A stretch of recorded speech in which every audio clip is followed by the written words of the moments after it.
Patty Mills is in the bubble right now, part of that Spurs roster awaiting the restart of the NBA season. And whatever Mills makes during his time in Orlando, at least $1 million, will go directly to a few Australian charities dedicated to ending racism in Australia. Mills, by the way, is from Australia, and I think you might pick up on an accent when we talk to him now. Welcome to the program. It's good to see you.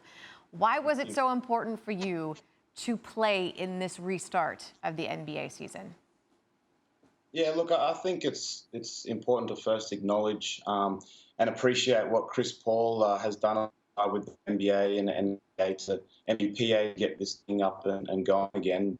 I'm a human and I have my concerns on health and safety, just like everyone else. But in spite of those concerns, I'm personally taking this opportunity to amplify the real issues in our society that affect our everyday life as a minority. So by actually coming to Orlando and I guess launching my own direct mission on systemic racism and social injustice is what I decided to do. So, announcing the contribution of my earnings in a way that can directly impact those things is just an example, I think, of what we can do as players. But even more valuable than any dollar sign will ever be is education. So we as Black people, Black Americans, Black Australians must help educate the majority about what we go through on a daily basis so they can be in the front lines for us. When you announced that you were going to do this and donate your salary to the Australian charities, you mentioned a few. How will you go about selecting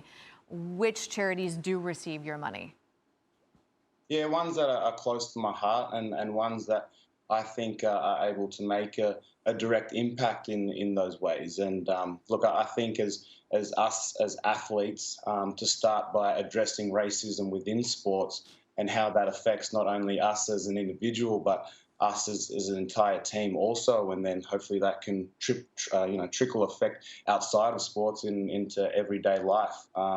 There's a new campaign that's called We Got You, and it's an athlete-led campaign dedicated to shining a spotlight on issues athletes like myself face across sports and aim to eradicate racism, exclusion and discrimination. So in my opinion, the best part about that campaign is that it is led by a male and female athletes, male and female athletes who have never been racially vilified before, and fortunately enough for them, they never will be.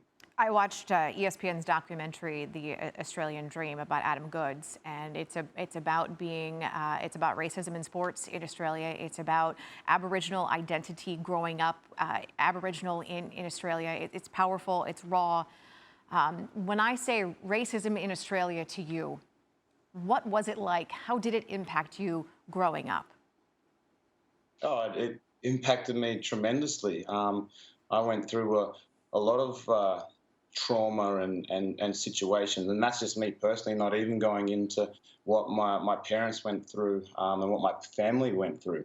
But I managed to build a shield to be able to deflect anything that comes. I've heard and been through everything under the sun. But just like Adam Goodes, he was the LeBron James of the AFL, and then he had to step away from the game mid-season because of the sporting environment he loves so much, was not safe for him because of racism. And he ended up having to retire early because of it. So in this case today, and for those athletes, you actually have Black athletes in the AFL who are terrified to speak up and fight for themselves because their career would be in jeopardy if they do, just like Adam Goodes. So I think just being able to help support and help educate is key here. Patty, what you're doing is a very good thing. Good luck and stay safe in the bubble.